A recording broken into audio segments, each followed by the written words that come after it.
All right, welcome back. This is Meta Trends with Mark and Mike, although Mike is still politicking right now, so he won't be able to join us. Who we have here is Brian Slack, chair of Vistage. And what we want to do today, Brian, is I want to thank you for taking the time to share your wisdom with us. But there's something absolutely fascinating about the chair community. Now, for those of you who don't know what a chair is a person who facilitates a meeting for mostly non-publicly traded CEOs. They get together, call it like an ad hoc board of directors for non-publicly traded companies. So what we do is we act as each other's board. So if whatever challenge you're up against, you get to outline it, and then someone in the room has either tackled that previously, or they would say like really wise things like, this is what I would do if I were you. But it takes a very special person. The reason why I say that is, Brian, I know over 600 chairs now, and it's a great filter for human beings.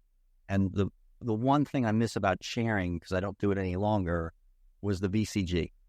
So the Vistage Chair Group meets once a month where the chairs would offer best practices, and we would have our own Vistage meeting. The collective wisdom in the room was astonishing. So what I'm really interested in, especially for my people who are listening right now that are entrepreneurs, that might be in their 20s thinking about what do they want to do with their life when they grow up, that type of thing. So what we want is to get the old wise sages like me and you to share our wisdom about what they would do, that type of thing. Why don't you fill us in? Tell me a little bit about your background. Okay. I was in the sanitary supply business at a lot of different levels for 35. And when I was my last position, I was president and CEO of an organization called ProLink, which was about 120 independent sanitary supply companies around the country. We did branding, distribution, and pricing for them, and worked on market vertical that they could do, but they probably couldn't do as well as we could if we spread the cost around 120. So I became a member of Vistage for a decade when I was president. It's interesting. As a chair for Vistage, I've been a chair now for 4 years. I'm retired. I have 2 CEO groups, which got about 30 total people. The power is certainly Mark has spoken to both of my groups with great respect of his message. A couple of people have actually contracted with him on what he does. But it's really the issue processing, as you know, Mark. It is, I'm coming to this group and I'm working on this problem. And this problem is important to me because of this. This is what I've done thus far around this. And really what I need is a better understanding of how do I get from here to there. So power of the group success. No, it's pretty easy for type A personality to jump in and immediately give their answer to the problem.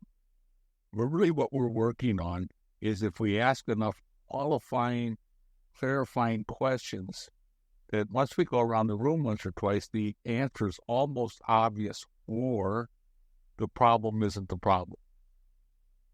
Then only then do we, as we go around the room, say, if it were me, this is what I would do. Yeah. And so whether you're a young person being exposed to this first time, or whether yesterday one of my members at the Atlanta Large All-City event was given a Lifetime Achievement Award. He's been a member for 22 years. And somebody in his business sort of said, well, Knox, you get that, you're probably going to quit. And he said, no. He said, I took so much from my groups 20 years ago. I feel it's my obligation to continue to give back. But he also comes with issues and problems because they are the potholes in front of you. And that is the strength of the organization. Expert speakers, like when you came and talked about demographics and futuristic things, handling issues and problems. And to your initial point is the host of the meeting does almost like you say, a board meeting. This is my financials. This is what we've done since the last time. These are the things I'm working on. This is how we're going to grow the business. And you don't get that as a private business person, no matter how strong your team. Sorry, Brian. I always say, when I'm talking about something I want to do with my team, they are behind me. They want me to succeed because if I succeed, they succeed. Well said. Success has many failures and worse. That's a great line. I think that's really what the group does. It helps you not have orphan ideas. You know, what's funny, too, is I remember, I think it was an Atlanta member told me that he said that my Vistage group shows me where I'm about to be stupid again prior to me executing on something that's stupid, which I don't know if you know this, but it's going to sound weird coming from an idea guy. But the majority of all ideas are really stupid. It just doesn't feel like that. They feel brilliant to us in the moment. They laughed and said, everything is stupid. All problems are easy once they're solved. Well said. Well said. So I go back. Why did it take 100 years to put wheels on a suitcase? Yeah, really. I mean, all these whys. Yep. That's sort of what Vistage groups do for each other. Yeah. The tremendous that is developed. My groups probably have an average membership 8 or 9 years. And visitors will say, wow, there's a lot of intimacy in the room. They're not getting together except for one day a month. But in business, sometimes you've got to be in a group of people that can help you. And they don't become your best, but they become your intellectual partner. Well said. There's like a way that you can actually take ownership of the other person's business model and be willing to take them out to the woodshed and slap them around out of love. But it's in return. We call that being confrontational. Yeah. I prefer the word ruthless compassion. Okay, I like that too. Because people, as the chair, all I do is sort of stir the pot, get it going. If you're a chair and you're trying to get accolades from people, you're in the wrong business because it's all about them. But people will call me a day or two later and they say, I think I was a little rough on him yesterday. So if you think you were rough on him, you should call him and either defend why you said what you did or say, I hope you understand I said all of that because I care about you. And then it's surprising how many times really deep personal issues come up in these meetings too. So there's an intimacy because they're not seeing people all the time that allows all this stuff to be drawn up. It's my daughter started this when I was 65 as my passion project, my retirement passion project. I really like it, and I think I learn from speakers like you. I learn from the members. Sort of keeps me in the game without taking any ownership. Yeah. Well, there's a whole thing in there too about how I think CEOs figure out at some point that they've actually outgrown the advice they can get from a CPA or an attorney. That's one aspect. And the other is that they've accidentally surrounded themselves with sycophants. People that can't tell them no because their signature's in the front of someone else's paycheck. So as soon as your signature is in front of someone else's paycheck, your jokes get funnier. Your ideas are all accused of being brilliant when they're not. There was an episode of The Sopranos where he comes back and he finally realizes they're all laughing at his crummy jokes because he's the boss.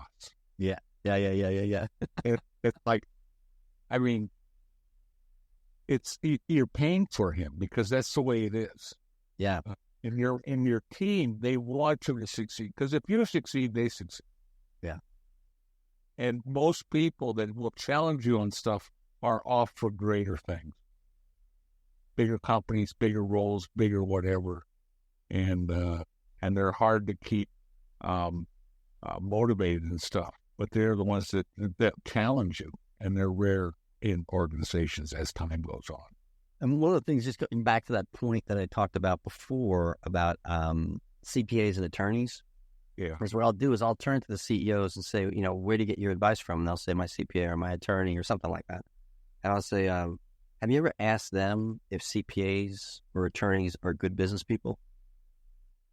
Like, don't ask them if they're a good business person or not. Ask them if their industry is, and watch how fast they roll their eyes. So it's like, in my old role, I was buying companies, okay? And so I sold a company I'd been a part of in the early 2000s, and we used an investment banker, and it really went very smooth. But now we're buying small businesses. So I hired an accountant to do some work on valuation for it. And it came back a whole lot less than what my board chairman was willing to pay this company. And a whole lot less than what the guy that was selling the business thought it was worth. And he went crazy on me. And I said, listen, why don't I just put your accountant, the guy telling you it's worth so much more, with the accountant that did all this valuation, and let's see those two guys debate those points. So they did. And the guy redid the valuation, and it came back slightly less. So now I call the guy that was wanting to sell me the business, because he's a member, so he's a client in essence. And he said, well, I went back down on my account. He told me he'd been pie-skying me a little bit because he wanted me to feel better about what I had. I mean, that's really revealing, right? totally. Yeah. I hate that. Because small businesses typically aren't, not that big accounting firms don't have that connection, but a smaller person wants you to succeed and come back next. And maybe they're not being entirely candid with. Well said. And I think because there is no financial relationships allowed in the room in a Vistage meeting, it allows for like you don't have competitors, you don't have clients. I mean, sometimes that happens, but the deal is that for the most part, it's non-financial relationships allowed in the room, and this way, no one has any leverage over the other person. They're not sugarcoating things to try to protect the other person's feelings. Yeah, they think the other thing is they want updates. You have this idea that you're going to do. They want an update. They want, how's it working? What have you discovered? What do you know this month that you didn't know last month? Is it still something you want to do? You don't get that on that form of regularity. And when it works, it's a beautiful thing. I know myself, it's spiritually the most rewarding work I've ever done. What I consider speaking being a guest chair. Yeah. And invariably by the end of the presentation, they're treating me as such, like there's a kind of a blood brother relationship that happens between me and the chair. And then we kind of help each other, like we're looking out for each other. Yeah. Yeah. I think what speakers do, what you do is you turn on lights. You turn on light switches. People go, I never thought about like I never saw it like this. Wonder how that relates to what I'm trying to do. Are you doing the background fireworks like I had a good idea there? It wasn't me. I'm not doing any. Oh, that's funny. Anyways, yeah, I mean, I that's what you as a speaker does. Coming in, I always sort of laugh and say anybody that comes more than 100 miles gets everybody's attention. No, that's funny. That's the way of looking at it. Yeah.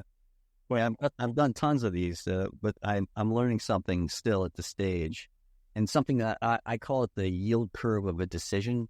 I don't know if I mentioned this when I was presenting to your guys when I was down there, but so picture you got like an XY graph, right? And if you add data points to a data census, the accuracy of the analysis skyrockets in the beginning. So it's exponential in the beginning. Then you hit what's called the law of diminishing returns, and the inflection point is at 79% accuracy. Then every data point you add to the data census still increases the data census accuracy, but at a decreasing rate. So if you draw a line through it, it looks like the silhouette of a bullet train. Right? So what happens is that we're all learning intensely in the beginning. And there's two aspects to this. One is, founders tend to make too many decisions, some of which regrettable. They're suffering from ready firing. Then you have people who are overeducated, like PhDs or professionals like myself, that tend to hover at the end of a decision-making process.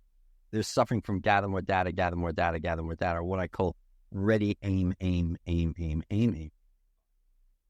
So when you put those two types of minds in a room on the same challenge, they start to morph towards the center.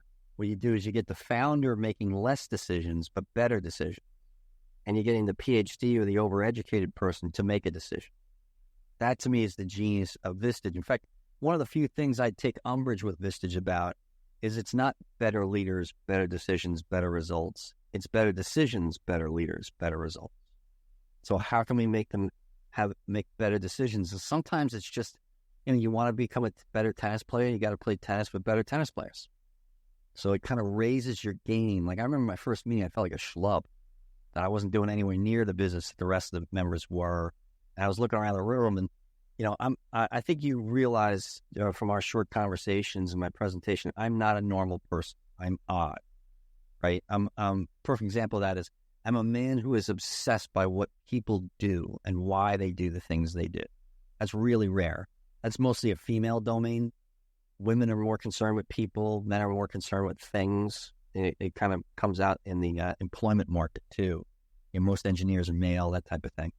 So, but my very first Vistage meeting was the first time I ever felt normal, Brian. I looked around the room, I'm like, oh, these guys are circus freaks just like me. We're all odd in this very odd world. In fact, one of the things I do in my presentations, I tell them, your spouse is correct about you. You're abnormal. If you were normal, you wouldn't qualify to sit in this chair as you're sitting in right now. But let me ask you a couple of questions for the other side of the audience. The person who's just starting out, like Noah would be a good example of this. He's in his early 20s, considering what he wants to be when he grows up. So he was talking to me before about, like, should I buy it or should I build it? Like, which would be the best thing to do? And then, like, what market should I be chasing? That type of thing. So rather than to discuss the market side, is what's the advantage to buying it? What's the advantage to building it? Because it sounds to me like you've done both. Well, on my Vistage trail, I bought my groups. Okay. I didn't start them, but I didn't have time. Mm-hmm. You're in your early 20s and you have an idea and you think that there's a market value for whatever your idea is and starting. So if you're buying it or starting, it's just a matter of how much time do you have? How much patience do you have? And how willing are you to be brutalized in the building process? Yeah. Right? That's my I would say that Vistage has small business groups. They meet over coffee. They're 1 or 2 man or one or two woman operation, very, very small, and they get together and they're trying to solve the things you're talking about. How do I get started? How do I find money? How can I generate cash, speed the cash? And so you're doing it not in a room of people with $20 to $1 billion organizations, but people that are like you. So if you can't do it with Vistage, you need to find people that you can meet with on a regular basis that are trying to do what you're doing. Not the exact same thing, but trying to launch.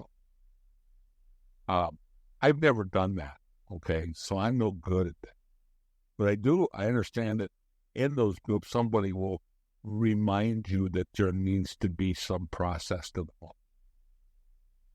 Yeah, the way I look at it is it's like when you look at anyone far back enough, they found someone who had a challenge, they solved the challenge for them, and then they just did it and did it and did it and did it and did it and did it.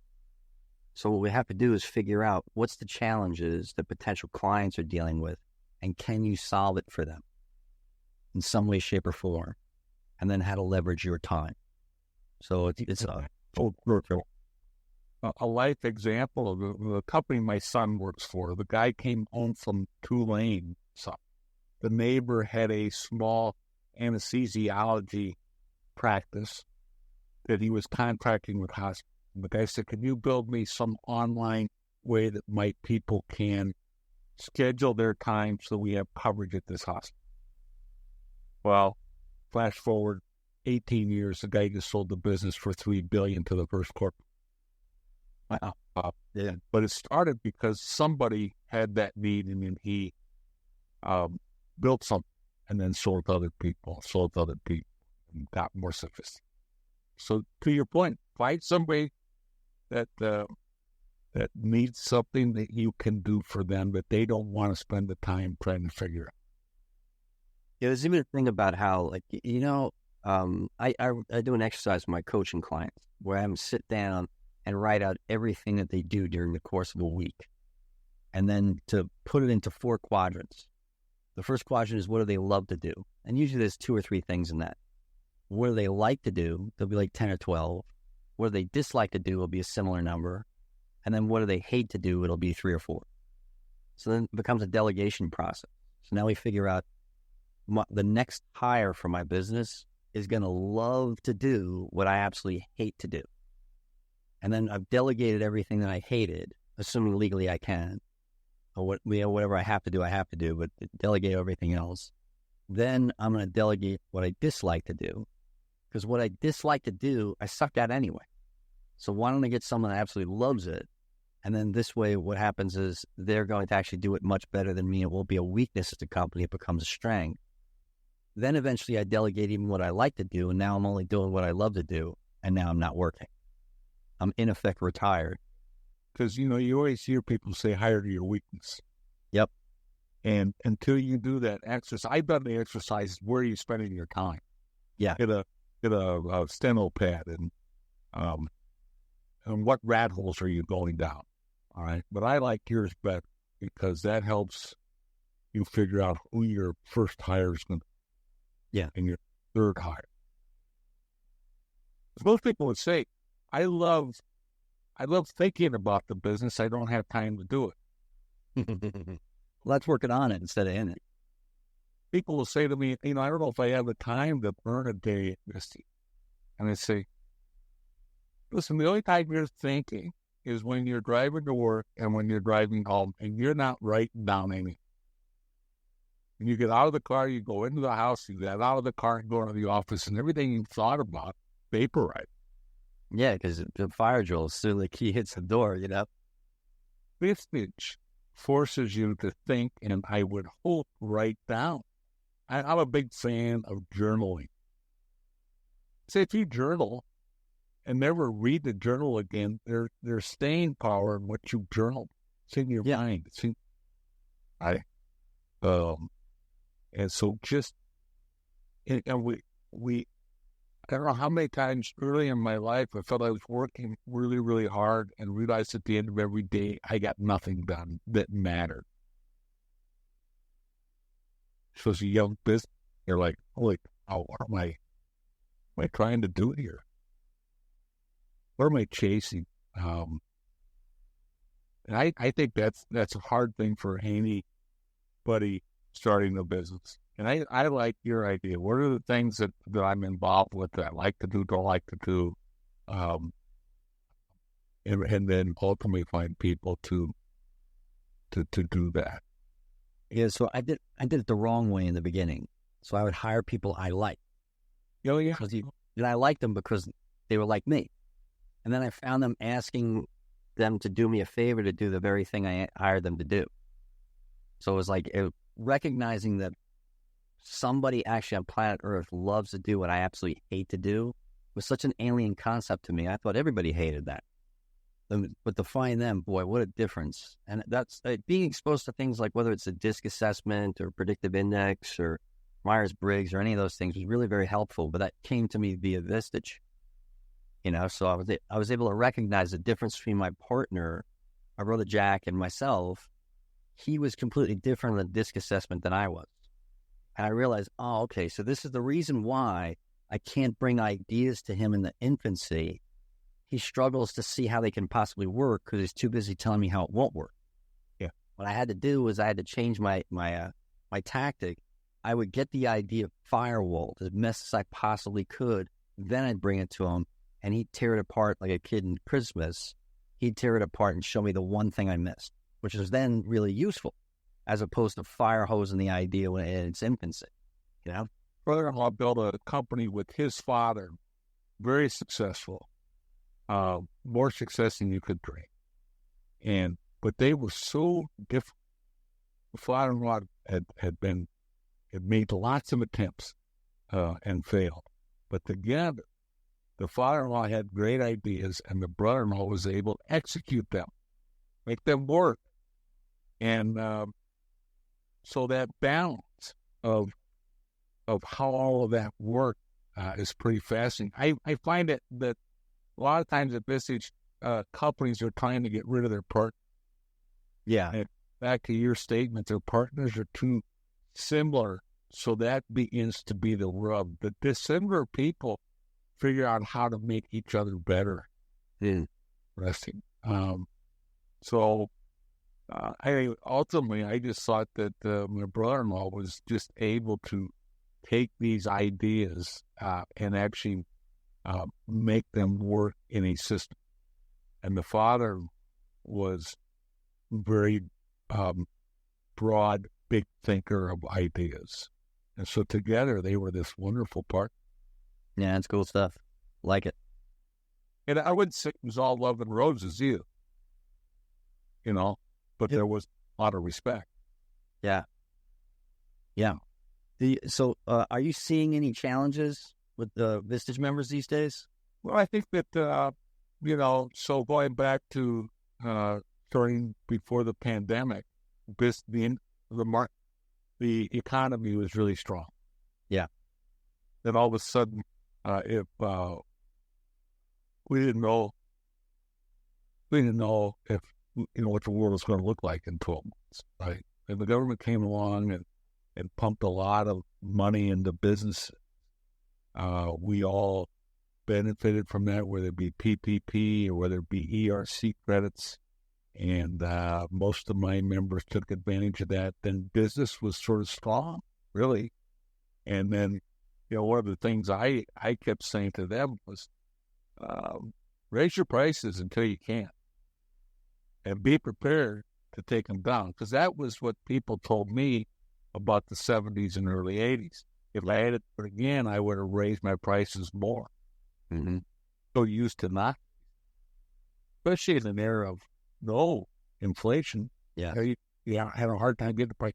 So people sort of did that, and then they got used to that. Then all of a sudden, all the supply chains sort of fixed themselves, and now we're back to competitive price. Yeah, I'm seeing another thing too is I think people are tentative about this election, so they're not hiring the way they once did. Well, the economy from unemployment numbers are going up a little bit. The Vistage Wall Street Journal data says that majority of companies will hire people if presented to them. I got people that are in the human,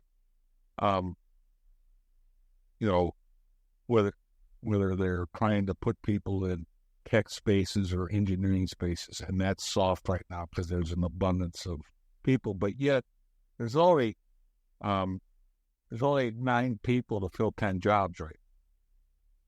So, but I think it's funny. The election always has people off balance, whether it be historically, but it really doesn't really affect the economy in any appreciable way. But according to ITR, we're in a little bit of a dip here. Probably will remain in this dip through the balance of this year and maybe into the first quarter of next year.